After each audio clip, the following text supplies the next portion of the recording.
Today is Friday, March 8th. The latest from Alabama as Trump tours the tornado damage and why one of his closest confidants from the past is now suing. Plus, what to know about cashless stores, Rent the Runway's newest partnership, and daylight saving time. Welcome to The Newsworthy. All the day's news in less than 10 minutes. Fast, fair, fun, and on the go. I'm Erica Mandy. Thanks so much for being here. You ready? Let's do this. President Trump will visit Alabama today to tour the town devastated by a tornado last weekend. He also gave the okay for disaster aid.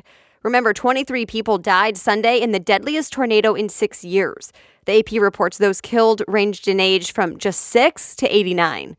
But at least a little good news. Everyone who was missing has now been accounted for, and CNN reports 2 anonymous corporations have committed to paying for the funerals of all 23 victims. People are also donating money, clothes, food, and more. In fact, if you want to help, I put a link in today's show notes with some reputable places to give. The monster tornado hit Sunday and was an EF4. That's the second strongest tornado on the scale. And now Alabama is one of several southeast states that is at risk for another round of severe weather this weekend. Also up north, expect a lot of snow. The guy who led Trump's presidential campaign back in 2016 just got sentenced to nearly 4 years in prison. The Hill reports President Trump's former campaign chairman, Paul Manafort, also has to pay up. He now owes the government up to $25 million in restitution, plus some other fines. Remember, Manafort was convicted of fraud and tax evasion back in August, although those charges aren't tied to Trump. Prosecutors suggested Manafort should get up to 24 years behind bars, but the judge said that would be excessive. By the way, Manafort is facing even more federal charges. ABC News says he'll be back in court for another sentencing next week. But here's the thing. There's a chance he walks free if President Trump pardons him. And Trump has said that's not off the table, so we'll see. Another one of President Trump's former confidants is now suing. The Wall Street Journal reports Trump's former lawyer, Michael Cohen, is suing the Trump organization.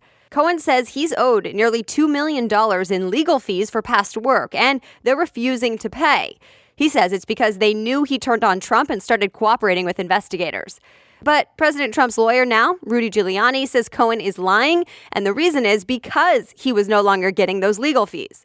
Cohen pleaded guilty to tax crimes and lying to Congress. He's heading to prison for up to 3 years starting in May. One of China's biggest tech companies, Huawei, is suing the U.S. government. Why? Reuters reports it's over a law that bans federal agencies from buying the company's products. The U.S. thinks Huawei's equipment could be used to spy on Americans. Huawei says not true, and there's no proof of that claim. In fact, Huawei says Americans will suffer without its tech, especially because of its 5G technology. 5G mobile networks are a whole lot faster and can handle much more data. But the New York Times says that new tech could actually mean a chance for even more shady data collection.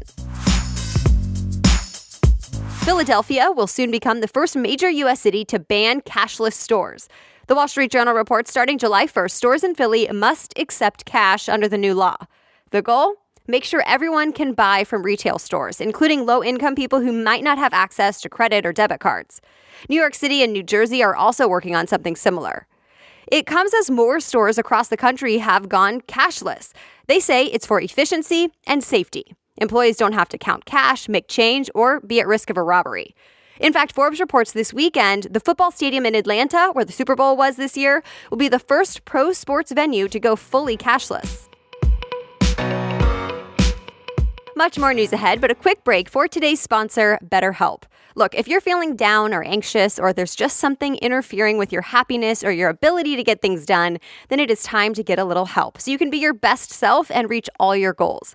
BetterHelp is a great way to connect with a professional counselor in a secure and private online environment. You can talk to someone when and how you want, on your own time, at your own pace, and you choose whether you talk through text, chat, phone, or video. Of course, everything you share is confidential. So whether it's anxiety, family conflicts, grief, or just too much stress, BetterHelp can, well, help. All you do to get started is fill out a simple questionnaire to help them assess your needs and match you up with the right counselor. And by the way, you can always request a new one. It's so convenient and it's affordable. Not only is financial aid available if you qualify, but all the Newsworthy listeners get 10% off your first month with the discount code Newsworthy.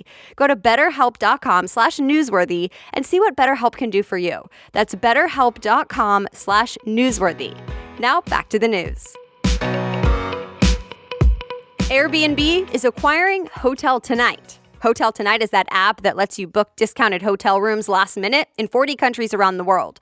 BuzzFeed News says Airbnb wants to serve every traveler, whether they plan a year or a day in advance. And TechCrunch reports Airbnb wants to eventually become the place for everything travel. Right now, the company says HotelTonight will keep operating as it is. Rent the Runway now wants you to rent home decor. Rent the Runway lets you swap out designer clothes and accessories. Well, now CNBC reports it's partnering up with West Elm to let you swap out bundles of throw blankets and decorative pillows as well. It's that time again, daylight saving time. Time to spring forward as clocks will jump ahead 1 hour Sunday morning. Of course, your smartphone should take care of the time change for you, but you might have to adjust your watch or that clock in your car. And yes, it means you might lose an hour of sleep this weekend, unless you're in Arizona or Hawaii. No time change there.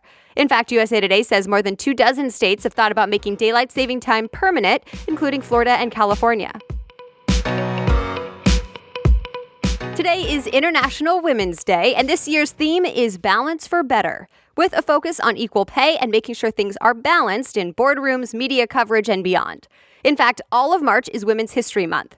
So later this month, 2 women will be making history in space. NASA astronauts Anne McClain and Christina Koch will become the first all-female team to perform a spacewalk, and they'll do it outside the International Space Station. A spacewalk is when astronauts need to work outside the spacecraft, like for testing or fixing equipment. And that's it for today. Thank you again for listening. A big thanks to those of you who have already become Newsworthy Insiders. I have loved hearing from you and seeing you sign up. And a quick reminder that you can still sign up to support the show and get some Newsworthy swag. Find the link in today's episode description in your podcast app or head to thenewsworthy.com/insider. Remember, you can always read more about the stories we talked about today at thenewsworthy.com. Click episodes from the homepage and then look for today's date. The Newsworthy is ready for you to listen every weekday by 4 in the morning. I'll be back with more news on Monday. Have a great weekend.